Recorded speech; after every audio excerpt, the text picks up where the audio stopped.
आदरणीय शरद पवार साहेब आणि मी राज्यातल्या अनेक संस्थांच्यावर पदाधिकारी म्हणून काम करतो. वसंतदादा शुगर इन्स्टिट्यूटचे पवार साहेब अध्यक्ष आहेत, मी उपाध्यक्ष आहे. वसंतदादा शुगर इन्स्टिट्यूटच्या काही प्रश्नाच्या संदर्भात चर्चा करायची होती आणि त्याच्यासाठी मी वेळ मागितली होती. ती आज सकाळी 9 वाजता साहेबांनी मला वेळ दिली होती. त्याचबरोबर आम्ही रयत शिक्षण संस्थेमध्ये सुद्धा मॅनेजिंग काउन्सिलचा मेंबर म्हणून मला काही प्रश्नांची त्यांच्याशी चर्चा करायची होती. या दोन्ही संस्थांच्या संदर्भामध्ये चर्चा त्यांच्याशी करण्यासाठीच आज भेट होती. आणि त्याचबरोबर आदरणीय पवारसाहेब हे नेहमीच शेतकऱ्यांच्या प्रश्नाच्यासाठी गेले अनेक वर्ष सतर्क राहिलेले आहेत. त्यांनी या क्षेत्राचं नेतृत्व केलेलं आहे. आज राज्यामध्ये कांद्याच्या संदर्भातला, कांद्याच्या भावाच्या संदर्भातला प्रश्न आणि त्याचबरोबर आगामी येणारा जो साखर म्हणजे हंगाम आहे, त्या हंगामामध्ये शुगर इंडस्ट्रीच्या समोरचे काही प्रश्न, अशा 2 प्रश्नाच्या संदर्भात चर्चा झाली. परवा दिल्लीला माननीय श्री अमित शहा साहेब, शिवराज सिंग चौहान साहेब, प्रल्हाद जोशीजी, माननीय केंद्रीय मंत्री, माननीय मुख्यमंत्री देवेंद्रजी फडणवीस, माननीय उपमुख्यमंत्री शिंदे साहेब, आमच्या नेत्या आदरणीय उपमुख्यमंत्री सुनेत्राताई पवार याही त्या बैठकीला उपस्थित होत्या दिल्लीच्या, आणि मीही त्या बैठकीला उपस्थित होतो. तर त्या संदर्भामध्ये महाराष्ट्रातल्या शेतकऱ्यांच्या वतीनं आणि साखर व्यवसायाच्या वतीनं जे काही डेलिगेशन माननीय मुख्यमंत्र्यांच्या नेतृत्वाखाली गेलेलं होतं, त्या संदर्भात सुद्धा त्यांनी या सर्व प्रश्नाच्या संदर्भामध्ये चौकशी केली आणि त्याचीच चर्चा आज आदरणीय साहेबांना सांगितली. दिल्लीमध्ये आता परवाची मीटिंग झाल्याच्या नंतर माननीय अमित शहा साहेबांनी कांद्याच्या संदर्भात आणि शुगर इंडस्ट्रीच्या अडचणीच्या संदर्भात आम्ही 10 दिवसामध्ये निर्णय घेतो असं म्हटलं होतं. तर 10 तारखेपर्यंत तो निर्णय येईल असं मला वाटतंय आणि त्याच्यासाठी केंद्रामध्ये वेगवान हालचाली सुरू आहेत. तर त्याही प्रश्नांचं ब्रीफिंग आदरणीय पवारसाहेबांना दिलं, कारण त्यांनी गेल्या अनेक वर्षात या शेतकरी, शेतमालाचे भाव, मग कांदा असेल, ऊस असेल, बाकीची पिकं असतील, याच्या संदर्भामध्ये पवारसाहेबांनी लक्ष घातलं होतं. साहेबांच्या प्रकृतीच्या कारणामुळं त्यांच्यावर काही मर्यादा आल्या होत्या. त्यावेळेला माननीय अजितदादांनी त्याच्या संदर्भामध्ये लक्ष घातलेलं होतं. तेच या क्षेत्राचं लिडरशिप करायचे. आम्ही सगळे एकत्रितपणानं सहकारी चळवळ, शेतकरी आणि सामान्य माणूस याच्या संदर्भामध्ये आम्ही जी चर्चा करून निर्णय घ्यायचो, योग्य त्या फोरमवर हे विषय मांडायचे. तर त्याच्या संदर्भात आदरणीय पवार साहेबांना सगळी माहिती दिली. त्यांना एक विचारलं, तुम्हाला आणखीन काही आम्हाला याच्यामध्ये सुचवायचं आहे का? तर एवढे बोलणं झालं आहे, याच्यापेक्षा दुसऱ्या कुठल्या विषयावर बोलणं झालेलं नाही. परिषदेच्या निवडणुकीचा अर्ज माघारी घेण्याचा शेवटचा दिवस आहे. अवघे 3 तास शिल्लक राहिलेले आहेत. या अनुषंगानं शरद पवार यांच्या काही लोकांना उमेदवारी अर्ज मागे घेण्याच्या संदर्भात किंवा आत्ताची जी परिस्थिती आहे या संदर्भात ते बोलणं झालं. असं आहे की आम्ही ज्या वेळेला या संस्थांच्या कामकाजाच्या संदर्भामध्ये भेटतो त्यावेळेला आम्ही राजकारणाची चर्चा अजिबात करत नाही. तेही मला काही विचारत नाही. मी स्वतःहून त्यांना काही राजकीय विषयाच्या संदर्भामध्ये बोलत नाही. त्यामुळे या विषयात चर्चा करण्याचा प्रश्न नव्हता आणि तो विषय आमच्या दोघांच्या बाजूने तिथे निघाला नाही. सर, राष्ट्रवादी काँग्रेस पक्षाकडे पुण्याची अधिकृत जागा आहे, तिथे विक्रम काकडे यांनी उमेदवारी अर्ज भरला आहे. परंतु प्रदीप कंद यांनी देखील माहितीमध्ये बंडखोरी करत उमेदवारी अर्ज भरलाय. तुमचा प्रदीप कंद यांच्याशी काही संपर्क झालेला आहे का? ते उमेदवारी अर्ज माघारी घेणार आहेत का? हो, प्रदीप कंद यांच्यासोबत माझा सातत्याने संपर्क आहे. आत्तासुद्धा 10 मिनिटापूर्वी त्यांच्याशी मी बोललेला आहे आणि आदरणीय सुनेत्रा वहिनी देखील त्याच्याशी बोलणार होत्या. त्यांचं जर बोलणं झालं असेल, CM साहेबांचं त्यांचं बोलणं झालं असेल, तर माझी खात्री आहे की पक्षाने एकदा त्यांच्या सांगितल्यानंतर प्रदीप कंद हे अर्ज ठेवतील असं मला वाटत नाही. ते बंडखोर राहणार नाहीत.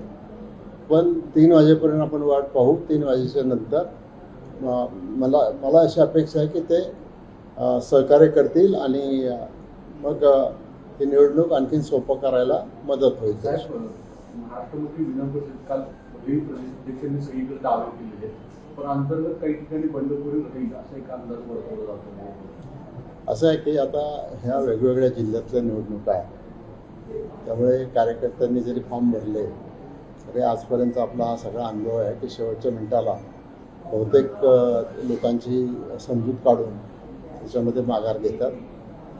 आता 3 वाजेपर्यंत वेळ आहे.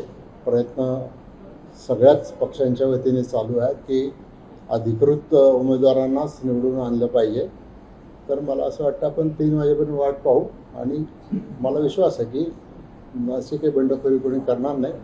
सर्व उमेदवार आपले अर्ज मागे घेतील. जर आमदार रोहित पवारांनी एक माहितीवरती अर्थातच टीका केलेली आहे की या सगळ्या विधान परिषदेच्या निवडणुकीच्या जागा ज्या आहेत त्या 50-50 कोटीला कुठेतरी विकल्या गेलेल्या आहेत अशा पद्धतीचा थेट आरोप त्यांनी काल आंदोलनातून केलेला होता. नाही, असं काही मी त्याचं कुठलं वक्तव्य ऐकलेलं नाही आहे, त्याच्यामुळे मी त्याच्यावर काही बोलू इच्छित नाही. परंतु हा प्रश्न उपस्थित होत नाही, कारण ज्या वेळेला एवढं भक्कम बहुमत बाजूने आहे सगळ्याच पक्षांचा, महायुतीच्या तिन्ही पक्षांचं एकत्रित बहुमत आहे, त्यामुळं असं हा प्रश्न येत नाही. उमेदवार कोण द्यायचा, काय द्यायचा याच्या संदर्भात कोर कमिटी चर्चा करते, वरिष्ठ नेते बसून चर्चा करतात, त्याच्यातून उमेदवारी ठरते, बाकीच्यांनी त्याची अंमलबजावणी करायची असते. त्यामुळे असा काही प्रश्न आहे असं मला वाटत नाही. तुम्ही शरद पवारांची शेतीच्या मालासंदर्भामध्ये चर्चा वगैरे केली सांगताना त्यांच्याच पक्षाकडून आंदोलन सगळे होताना पाहायला मिळतं. असं आता पक्ष आहे, पक्षाची भूमिका वेगळी आहे. शेतकऱ्यांच्यासाठी सत्तेत असतात त्यावेळेला पवारसाहेब शेतकऱ्यांच्या प्रश्नाच्या संदर्भात निर्णय घेत असतात, पुढाकार घेत असतात. आता परिस्थिती वेगळी आहे आणि पक्षाचं धोरण म्हणून मग काँग्रेस असेल किंवा राष्ट्रवादी काँग्रेस तुतारी असेल तर त्यांच्याकडून आंदोलन हा त्यांचा एक उभाठा असेल, त्यांचा आंदोलनाचा एक भाग आहे आणि ते करतात. ते काही वावगं आहे असं काही मानायचं काही कारण नाही आणि आंदोलनं चालू आहेत म्हणून चर्चाच होऊ नये असं पण नाही. तर 8 तारीख राज्यसभेत अर्ज भरण्याची शेवटची तारीख आहे. आपल्याकडे एक जागा रिकामी आहे. त्याच्या संदर्भात तरी बैठका होतील, काय पुढे याच्या संदर्भात मला सांगता येणार नाही, परंतु आमच्या नेत्या आदरणीय सुनेत्रा वहिनी पवार याबाबतचं मीटिंग बोलवतील आणि मग ती मीटिंग झाल्यानंतर सगळ्यांशी चर्चा झाल्यानंतर आमचं पक्ष नेतृत्व त्याच्या संदर्भातला वरिष्ठ नेते सगळे निर्णय घेतील. सर, पक्षातल्या इच्छुक खूप होते विधान परिषदेच्या निवडणुकीच्या संदर्भात, खास करून पुण्यामध्ये अनेक जणांनी दावा केलेला होता. तर आता मात्र ह्या सगळ्या इच्छुक उमेदवारांची जी नाराजी आहे ती दूर झालेली आहे का? असं आहे की इच्छुक उमेदवारांची नाराजी फक्त त्या वेळेपुरती असते जर एखाद्याला नाही संधी मिळाली. पण शेवटी चर्चा केल्याच्या नंतर आमचा हा अनुभव आहे की सगळे लोक पक्षाच्या पाठीमागे उभे राहतात आणि किती इच्छुक असले तरी ते सगळे लोक पक्षासाठीच काम करतील. तो काही प्रश्न येत नाही.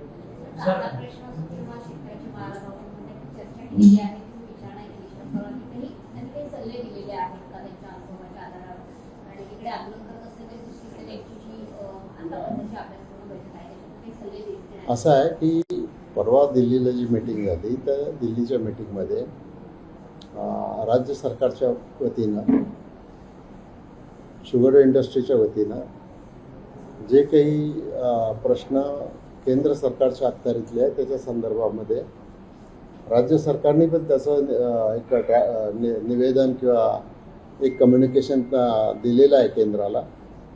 आणि कांद्याच्या प्रश्नावर सुद्धा एक राज्य सरकारने आपली मागणी नक्की काय राज्याला पाहिजे हे माननीय मुख्यमंत्र्यांनी मांडलेलं आहे. त्याच्यामुळं त्याच्या कॉपीज ज्या आहेत त्या पब्लिक डोमेनमध्ये आहेत, त्याच पवार साहेबांना दिल्या.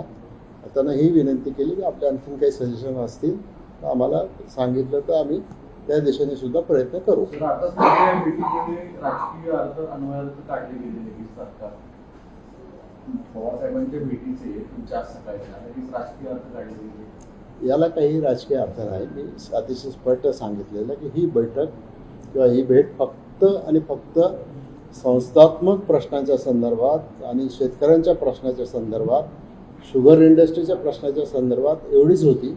आणि आम्ही जेव्हा जेव्हा भेटतो त्या वेळेला ज्या विषयाशी संबंधित बैठक आहे तेवढंच विषय आम्ही चर्चा करतो. दुसरी चर्चा मला काही करायचा अधिकार पण नाही आहे. पक्षनेतृत्वाने सांगितलं तर एखादी गोष्ट वेगळी, परंतु आज काही तसा प्रश्न नाही आहे. त्यामुळं काही अन्वयार्थ काढायचं काही कारण नाही. It is very clear.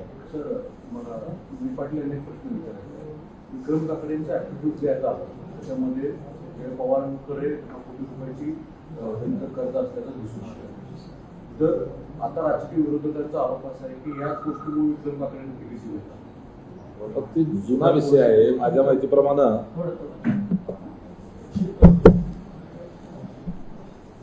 हे पहा, विक्रम काकडे हे उद्योजक आहेत हे तर सर्वश्रुत आहे.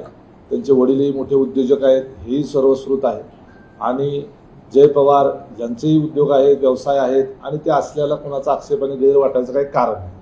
आणि व्यवसाय उद्योग करत असताना एकमेकांना आपण मदत करणं, हात उसने पैसे देणं, छोट्या व्यवसायापासून ते मोठ्या इंडस्ट्रीयल उद्योजकांपर्यंत अशा पद्धतीची देवाणघेवाण चालत असते. उलट त्यामध्ये त्यांच्या रिटर्न्समध्ये ते नमूद केलेलं आहे आणि ते निवडणूक आयोगाच्या समोर अर्ज भरत असताना दिलेलं आहे प्रामाणिकपणे. त्याचं उलट आपण स्वागत केलं पाहिजे. यासाठी उमेदवारी दिली असं असं आहे की तुम्ही या कन्क्लुजनला येऊ नका अजिबात. त्याच्यामधून विनाकारण विसंगती तयार होते. शेवटी आता जर सगळ्या वरिष्ठ नेत्यांनी बसून जर लोकशाही पद्धतीने उमेदवारी फायनल केली असेल तर एकदा निर्णय झाल्यावर त्याला शंका कुशंका काढायचं काही कारण नाही.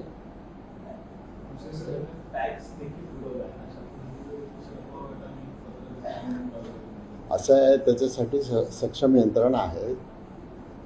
आता जे काही आहे ते सगळं कुठल्याही उमेदवाराला ज्या वेळेला अर्ज भरायचा असतो त्यावेळेला आर्थिक परिस्थितीबाबतचं, बाकीच्या त्याच्या रेकॉर्ड्सच्या बाबतचं ॲफिडेविट करून दिलं जातं. ते इलेक्शन कमिशनच्या वेबसाईटवर असतं. तुम्हाला कोणाचंही, कुठल्याही माणसाचं, कुठल्याही व्यक्तीचं, कुठल्याही पदाधिकाऱ्याचं ॲफिडेविट तुम्हाला इलेक्शन कमिशनच्या वेबसाईटवर बघायला मिळेल. आणि त्याच्यामुळं ते जे सत्तप्रतीवर लिहून दिलेलं असतं त्याच्यामध्ये तुम्ही अशा शंका काढू नका. असं काही त्याच्यात नाही. सर, हिंदीमध्ये सध्या संजय काकडेची सुनेत्रा पवार यांची भेट घेऊन आता सिल्वर ओपनची दाखल झालेली आहे. काय नेमकं राजकीय गणित राष्ट्रवादी सुरू आहे आम्हाला पण थोडं कळायला मागतं. असं आहे की याचं उत्तर म्हणजे सुनेत्रा वहिनी किंवा मग संजय काकडे किंवा पवार साहेब हेच देऊ शकतील. ते काही दुसरं कोणी याचं उत्तर देऊ शकणार नाही. सर, देखिए कि आदरणीय पवार साहब को मैं हमेशा मिलता रहता हूँ क्योंकि बहुत सारी जो संस्था है उसमें मैं भी एक